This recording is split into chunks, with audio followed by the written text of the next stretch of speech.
Hello and welcome to this month's Learning Collaborative meeting.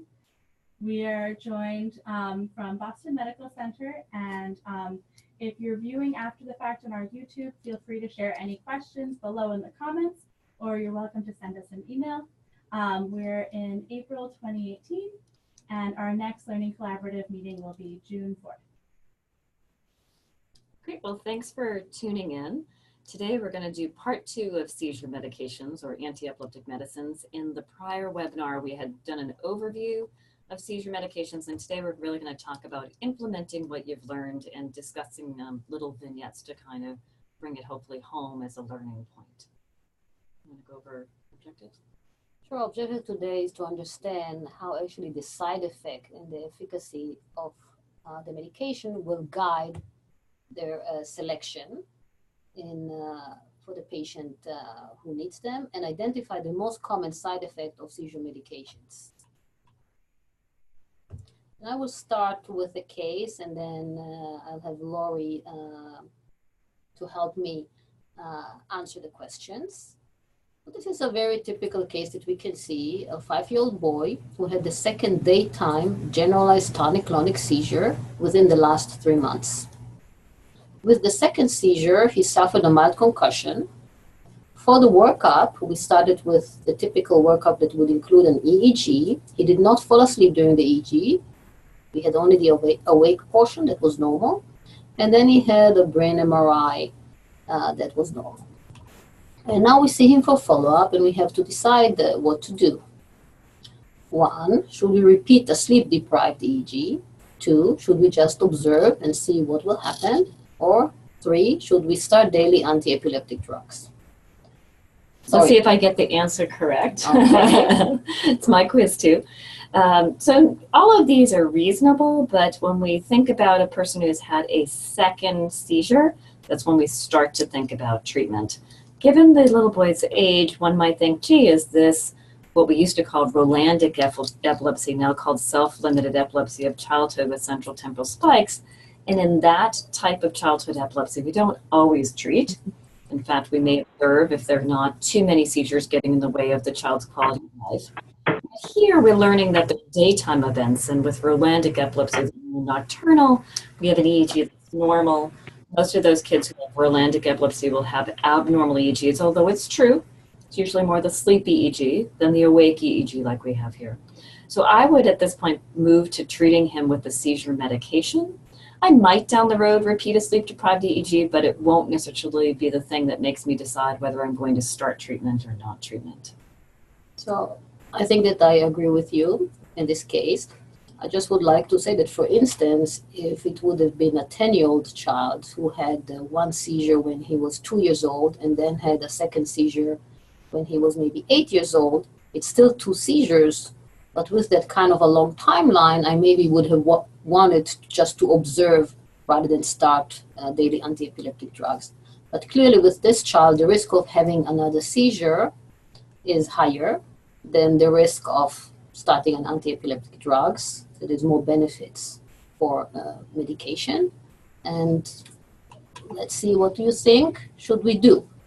So you decide to start, and all the below medication are good choices, except for one that probably we should not start. So one is levetiracetam, which is Keppra. The second is lamotrigine or Lamictal. The third is etosuxamide or Zerantin. And the fourth is oxcarbazepine or Trileptal. So how would you decide which medication to start? So we would look at seizure types, and so for this little boy, he didn't have absence seizures, and ethosuximide is only good for absence seizures. The levetiracetam and lamotrigine is probably your safest bet because they're the most broad spectrum, but they each have their own unique things in terms of side effects. Oxcarbazepine is still a reasonable choice, but it really is for seizures that begin in one region of the brain, or focal seizures that may indeed generalize. So I think at this point with the normal EEG, all the 1, 2, and 4 are options. I probably myself would lean towards 1 or 2 till I have a better feel for this child's seizures. Okay. I agree. I would say that I really like mostly choices 1 or 2 because I'm not sure if this was really a generalized seizure or was it a secondary generalized seizure. Oxcarbazepine is very good for seizures who are clearly focal, but if I'm not sure, I would like to go with a broad spectrum medication. If a child has relatively frequent seizures, I usually would prefer to start a medication that I can up-titrate very fast, and levetiracetam is such a medication that within 2 to 3 weeks I can have a good level and good protection. On the other hand, lamotrigine has some risk factors, including Stephen Johnson's rash, and I cannot really get any good levels until maybe 2 to 3 months after starting the medication. So if it is a child that I really would like to have a faster control and coverage, I would go with the levetiracetam. And we're joined now by Linda Medeiros. Welcome, Linda. Hi, Linda. Hi, how are you? We're great. Thanks for joining. I don't know if you know, this is a 5-year-old child who's had now his second daytime seizure, and we're just talking about the best approach. Yep, I saw that. Yep. Great. Thank you for filling me in. No problem. So you decided to start the Keppra or levetiracetam. What is the most common side effect? So we have rash, we have elevated liver function test, we have weight loss, and we have irritability and increased aggression. And Linda, if you're interested to try and answer, you're welcome. Okay. We're talking about Keppra.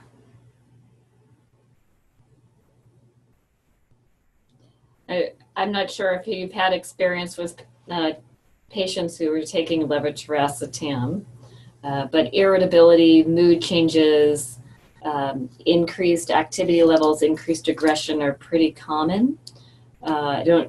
Some people may have had that experience, others haven't, and it obviously doesn't happen to every child. So answer number 4 is the right answer.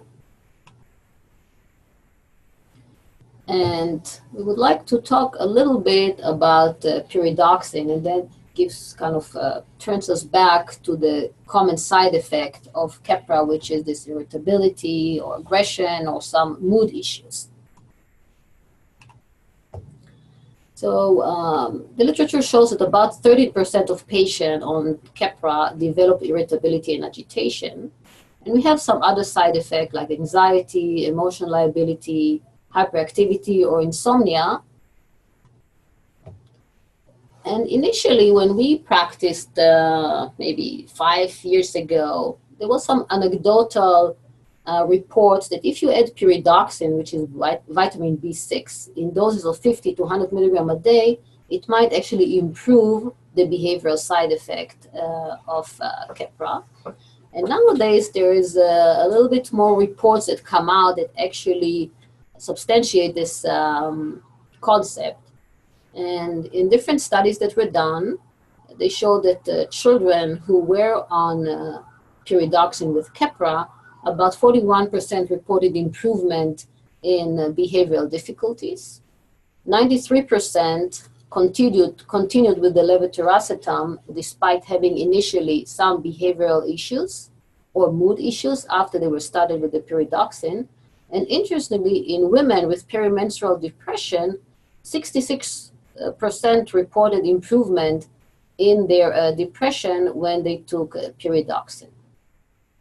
Would you like to say something about pyridoxine has a side effect like any other anti-epileptic drugs? So maybe some of the folks watching have used it, for example, with the TB medications, and so you're probably aware that in high levels it can be toxic. So although we like to think about sort of vitamins and other nutraceuticals as benign, it does have a risk. So if you overdose it, so a little is good and a lot isn't, like so many things, and it can lead to a sensory neuropathy. And I think patients have a really hard time figuring out vitamin doses and reading the backs of bottles. So just, I would have them bring it in if you're going to advise it, just so you know what they're actually getting. So there are a few approaches to how to start the B6 with the levetiracetam.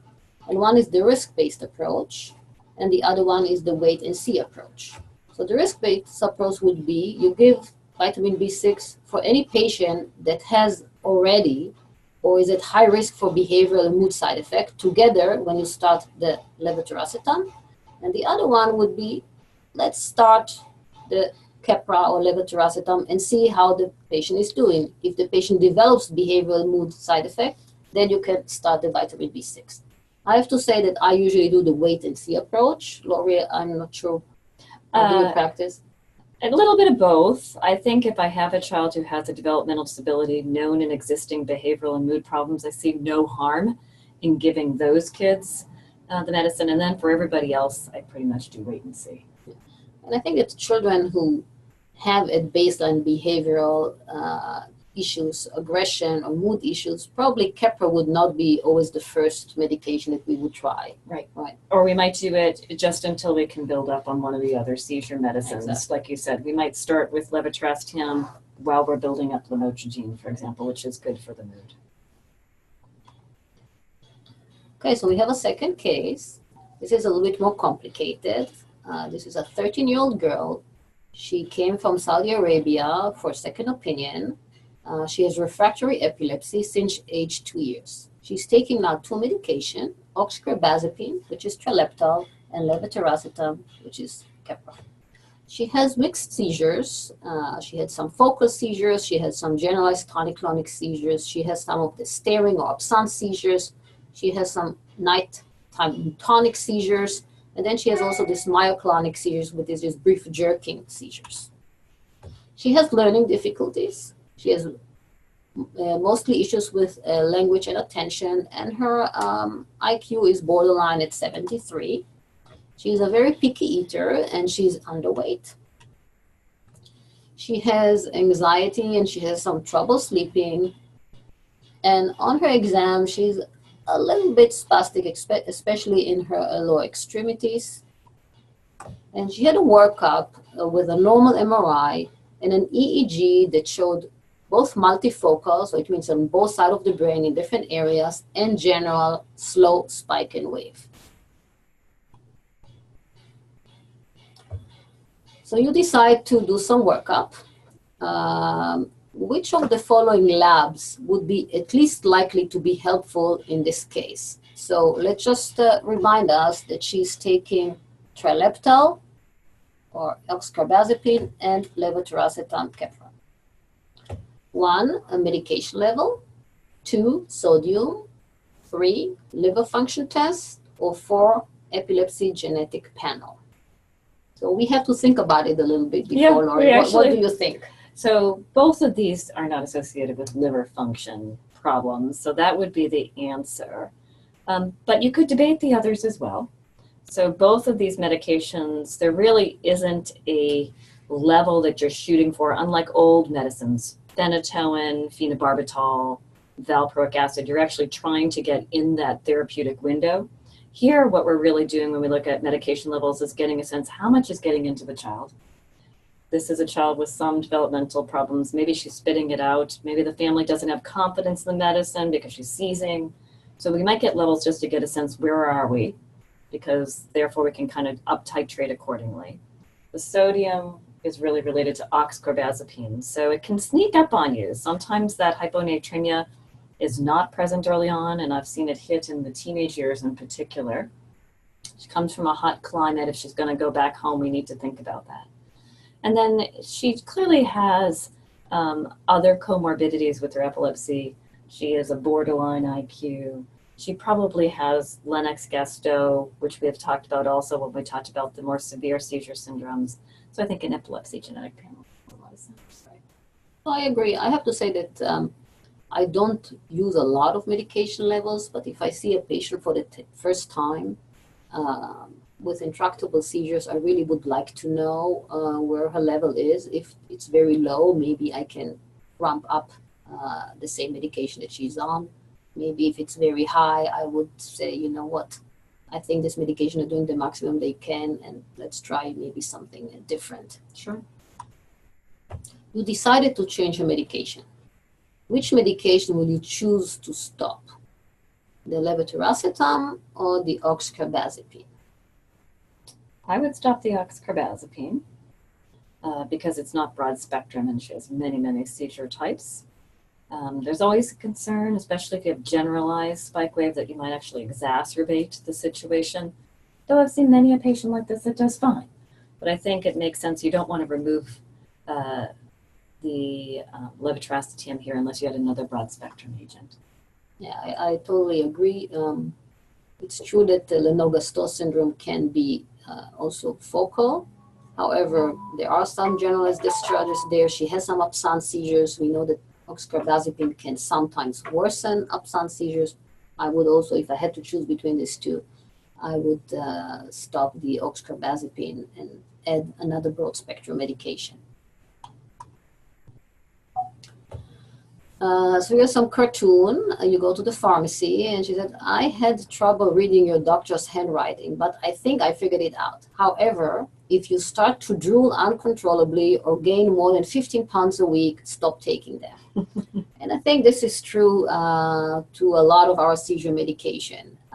We see a lot of side effects, unfortunately, and therefore we use them only when it's needed. So you decide to add another medication to this little girl that we just stopped her trileptal. Which of these 4 medications will you try first and why? So I can say that all 4 of them are good choices, but we are going now by her side effect profile, which we had that she was a picky eater and underweight. She comes from a very hot climate. She is an adolescent girl. She has a little bit of spasticity. She has a low IQ. She has a little bit of So low you're worried IQ. about cognitive side effects here. And we have multiple seizure types. So we would like to have something that we know that can help both with tonic seizures, both with absences maybe, and with her focal seizures. I think we discussed this. I think we came to the same. It's always interesting if whether we are going to agree, but I think we both agreed that we would go with clobazam here, which is in the benzodiazepine family. And clobazam doesn't cause as much drooling like your last cartoon, so it's much more tolerated. You're less sedated, though there is some sedation. You have to pay attention to that. It might help her spasticity. Might help her sleep. Yeah. This might help sleep. It helps a little bit with anxiety sometimes. Not that it doesn't have some cognitive dulling. It can. Anytime you're trying to quiesce seizures, you're basically dulling down basically these neurotransmitters. And so there can be, but not as much as topiramate, where we really think there are, especially language issues, word finding issues. So I would go with clobazam, but like you said, there's upsides to each one of them. So we talked about the eating. Topiramate would be a little bit of a problem. It can cause anorexia. I don't know if people realize that it was actually tried first as a drug for diabetes. It wasn't very effective. Part of it is people ate less, so therefore they had less increase in their sugars. There is the cognitive factor. We talked about the language, and then it prevents you from sweating. The related medicine that's like this is zonisamide. So anhydrosis is another one. And then you have to worry about kidney stones. So I usually ask about a family. Yeah, especially in hot climates. If you want to take valproic acid. So valproic acid is a very effective medication and probably was number 1 for Lennox-Gastaut syndrome until recently when we have some other medications available like clobazam. In a girl, female, who is 13 years old, borderline intellectual disability, but might have children, we have always to think about the teratogenic effect, which valproic acid probably has the highest percentage compared to any other anti-epileptic drugs causing nerve tube defects. And then we have to think about polycystic ovary syndrome. There's clearly tremor. There is, even I didn't write it down, but hair loss. There is a higher chances of hepatic failure, especially of young children. There's some platelet dysfunction. There's clearly cognitive effect. However, what is good is that it's broad spectrum and it might help with her weight gain. And I have to say that we have a lot of children on valproic acid because a lot of other medication fail. It's very effective for the absences. So it's an okay choice. If she would have been a boy, maybe I would put it higher on the list compared to a girl. Sure. I And clobazam, we did talk a little bit about this. It too is broad spectrum, and I think we talked about why it might be useful. And then felbinate is maybe one that folks aren't as familiar with. It's very effective, I think, in every epilepsy center. It's always in our bag of tricks. It isn't our first line, though. It does have some serious side effects. So you have to be cautious about aplastic anemia, particularly in young females, and liver failure. And there were deaths when this was first released back in the 90s. I have to say, when used in the right hands and monitored properly, I think, as long as I can remember, we've done very well with it. It can decrease your appetite, so she is a little bit of a finicky eater, can cause some mood issues, some sleep difficulties. So it would be something I'd go to if the other things failed. And it's hard to give it to somebody that it's hard to get blood work, because initially you have to take CBC about every 2 weeks. Every 2 weeks, and then you go to every month, and then you go to every 3 months. So it's a big commitment.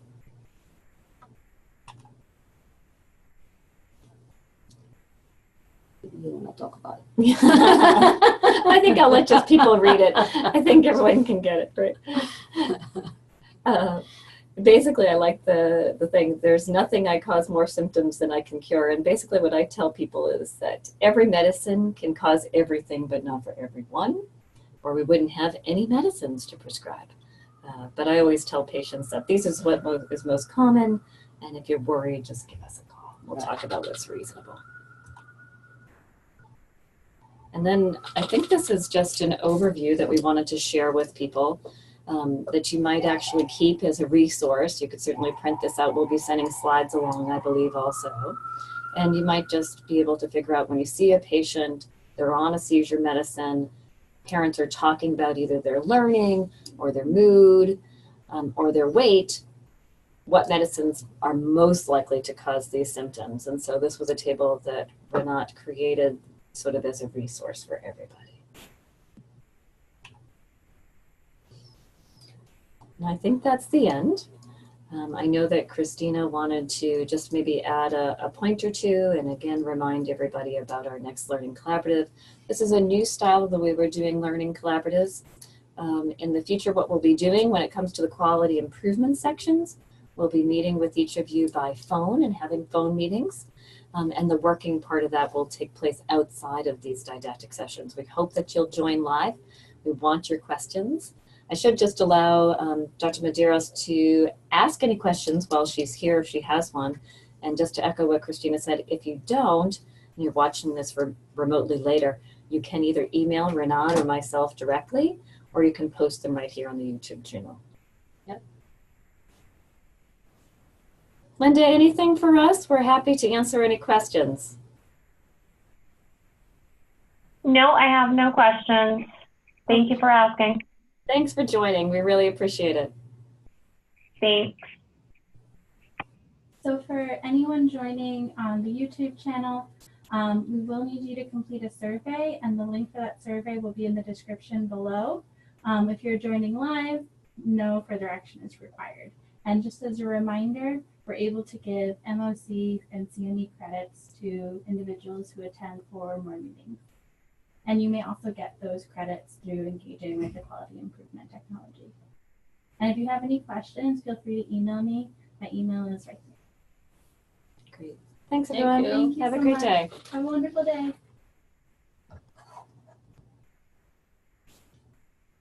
So that went okay?